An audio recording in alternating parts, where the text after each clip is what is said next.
Hi, everyone. Welcome to the Northern Kentucky Spotlight Podcast, powered by CKREU. I'm your host, Sarah Brookbank.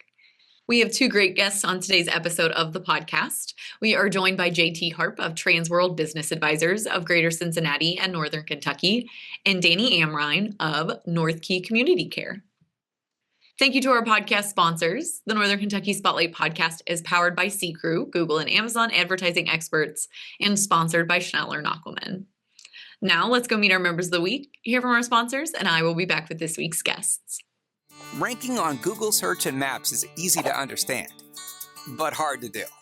It requires constant effort and attention, uploading new photos, responding to Google reviews, writing weekly posts, and checking suggested updates. Google listing optimization takes experience and time, and there are no shortcuts. CKREU gives your Google My Business account the steady, consistent attention it needs to be effective, optimizing, updating, and expanding critical content every single week. From local retail stores to large regional networks, CKREU generates content, establishes benchmarks, and creates dramatic, measurable increases in engagement. So what can CKREU do for your business? More calls, more clicks, more clients.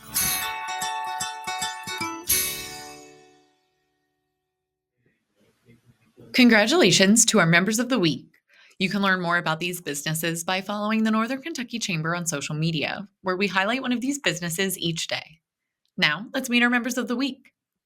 Wood & Lamping has been serving clients in and around Cincinnati since 1927, working to build a reputation of efficient, cost-effective legal solutions with the utmost integrity. The Pretzel Place is a cafe offering soft pretzels, pretzel sandwiches, homemade soups, salads, and other sides, with dough made in-house daily. Pure Life Ministries is a Christian nonprofit committed to helping individuals break free from sexual addiction and its consequences. Sexton Law is dedicated to helping people navigate the challenges of family law with clarity and compassion. Peak Productivity provides executive coaching and productivity consulting to professionals and leaders within and beyond the Greater Cincinnati region. Hi, everyone. Today on the podcast, I am joined by Harp of Transworld Business Advisors of Greater Cincinnati and Northern Kentucky. welcome back to the podcast. Yeah, thanks so much for having me back. I appreciate it. Yeah, you just got done telling me that you guys have had a really great year. Tell us a little bit about how your year's been and about what you guys do. Yeah, so 2025 has been a very successful year for us here at Transworld Business Advisors of Greater Cincinnati and Northern Kentucky. And we're just looking to help people. And 2025 has been a really successful year in doing just that. What we mainly do is help small to medium-sized business owners confidentially sell their small businesses when the time is right for them. Mm-hmm. We also do business valuations. We can do franchise development. And then for our buyer pool, we also offer about 450 different franchise brands. But what we mainly hang our hat on is going to market for our small to medium-sized business owners that are looking to sell their businesses after oftentimes multiple years of success. Mm-hmm. So these are life events for our business owners. We take it very seriously. There's typically a lot of emotions involved in selling a small business. For a lot of our small business owners, it's their identity. It's who they are. It's who they've been in the community for, again, like I mentioned, sometimes multiple decades. And it can be an emotional time. Yeah. But perhaps when they're ready for either retirement or their next chapter of life, we know that we can go to market for them, keep things confidential, and find them a great buyer to maximize that exit and to move them on into the next season of life. Yeah, and that is essential, like you said, for those businesses that are like the fabric of our community. These people are working every single day to work really hard and do things for not only their families, but their employees and the community. Sure. One of the things you guys, before you come on the podcast, you fill out a little form. You guys said that you have done 40 transactions in 2 years. Mm-hmm. That's really incredible. Tell us a little bit about how you're delivering value for these clients and the people you're working with. Yeah, well, it's the human element, if you will. Yes, we're here to maximize our business owners' financial exit, but I'd like to think that because we're human just like they are, we put a little bit more care into the work we offer. Mm-hmm. And, at a high level, yes, we keep things confidential.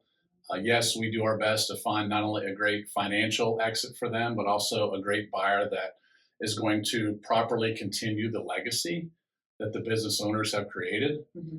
And we work really hard between both parties to not only get a great deal done financially, of course, for both sides, but to also make sure that, emotionally, psychologically, foundationally, it's also a great fit for that buyer to come in and perhaps not only make that transition smooth for the business owner, but perhaps for the buyer also have an opportunity to take that business to new heights. And so we are there for both of our buyers and sellers every step of the way throughout the deal flow. And we are also here to help anyone. So regardless of industry, regardless of size, regardless of situation, we will take that opportunity to market and do our very best to find a buyer for our small business owners. So at a high level, we put a lot of care and effort into what we do. And I think to a large degree, that's provided us and our clients a lot of success over the last couple of years. Yeah. And you are very passionate about helping these small and medium-sized business owners. Tell us where that passion comes from. So I was in the corporate world for a lot of years. And in conjunction with that, my wife and I actually also owned a couple of small businesses along the way. And as you mentioned earlier, I understand, have lived, and can appreciate how hard it is. On top of all that, our business owners are the lifeblood of this country. We have over 200,000 small to medium-sized business owners right here in greater Cincinnati, Northern Kentucky. And because of all the effort they put in, because of the energy and the passion they put into their work, I'm a small business owner as well, again, now full-time. And I just like to reciprocate that passion, that effort. I've been there, I've done that. I understand what our business owners are going through. And I'd like to think they need someone like us when the time is right to transition them out of wherever they are and get them into that next chapter of life. So just a real appreciation for who they are, where they are in life, and perhaps how we can help them. Yeah, and you are speaking our language here at the Northern Kentucky Chamber of Commerce. 80% of our member businesses are small to mid-sized businesses. So, it really is, it does show like how important those are to the community. We speak that every day. We know you guys see that out there. Do you have any success stories that you can share with us? I know you like to keep that stuff confidential, but is there anything you would like to share with our viewers and listeners about the successes that you guys are having? Sure. We talked about 2025 earlier, and just to recap a couple of our highlights, a middle-aged father of two came to us earlier this year and was looking for an exit. He had built up his business over the last handful of years, and it was a success. They were doing really well, but that business was taking away from his young children and the time with them. So emotionally along the way, he was struggling with perhaps peeling off from everything he built, but he knew that the time was right for his family and he to enter that next phase of life. And so we were able in very short order, about 4 months actually, to find him a great buyer and a great valuation that represented everything he had built. And now he is enjoying certainly more quality time with his family. That's a great one. We also had a proprietor that owned a couple of daycares in the greater Cincinnati area, passionate about families, passionate about her employees, but was quite frankly just burnt out. Working multiple hours a week, sometimes on weekends, and she just didn't know if she could do it much longer. So again, she came to us. We were able to get her a nice exit in a very short amount of time and find her great buyers that she could feel good about. Because even though they know they are in that stage of life where they need or want to sell, it's hard to leave the employee base and the families that they've so invested in over the years. Yeah. And again, able to find her a great valuation, great buyers, and now she's off into that next phase of life, which is awesome to see. Yeah. And then one final one, we had a husband and wife that owned 4 dry cleaners in the greater Cincinnati area. They had worked with some other folks in the past, and over the last couple of years, just couldn't find a buyer at the valuation they wanted. They found us online. And we were very quickly, in about 4 or 5 months time frame, able to find them a great buyer at an awesome valuation. And now they are retired. Well, great. So just, if every deal's different, but that's what we do. We transact for both buyer and seller. And it sounds a little corny, but we'd like to think we're helping fulfill dreams on both sides of the table. Dreams from a seller standpoint, as I just described. And then on the buyer side, a lot of these buyers have always dreamed of owning their own business and being their own boss and having the flexibility that a lot of us small business owners enjoy.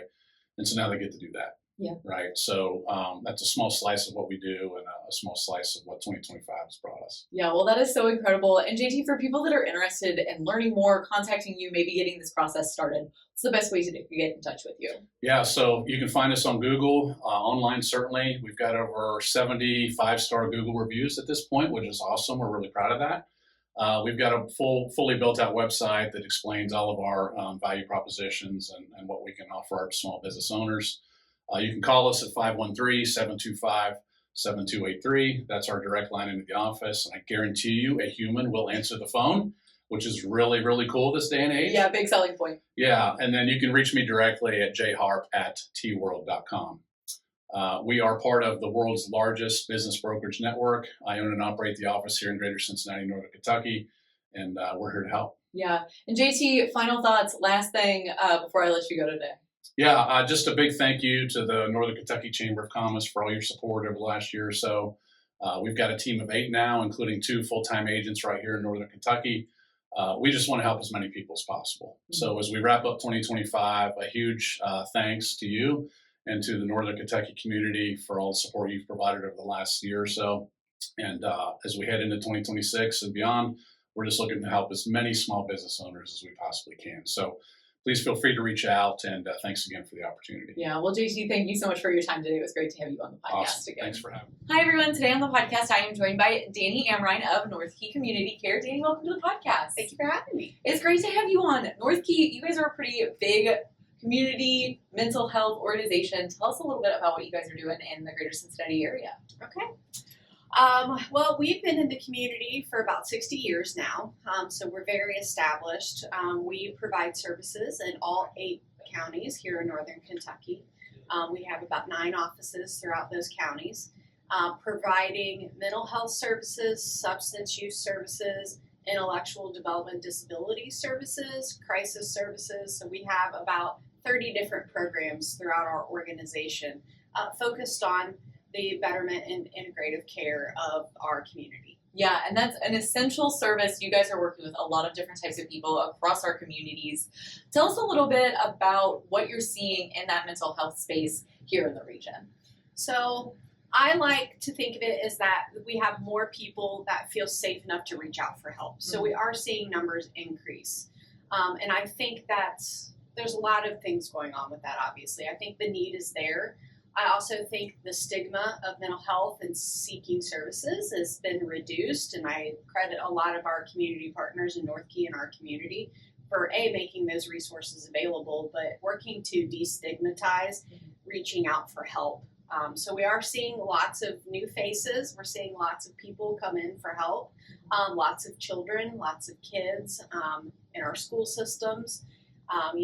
There are a lot of different challenges that the adolescents are facing right now, and we're happy to be able to provide a myriad of programs and services to be able to support.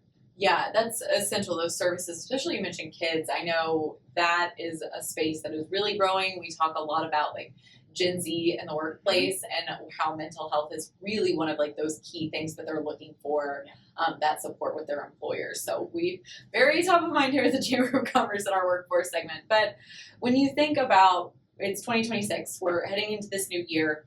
What kind of trends and things are you guys seeing on the horizon in this mental health space? We're really focused on access for anyone, whether they have a payer source or not, making sure that the people that need the help have the opportunity to access it. Mm-hmm.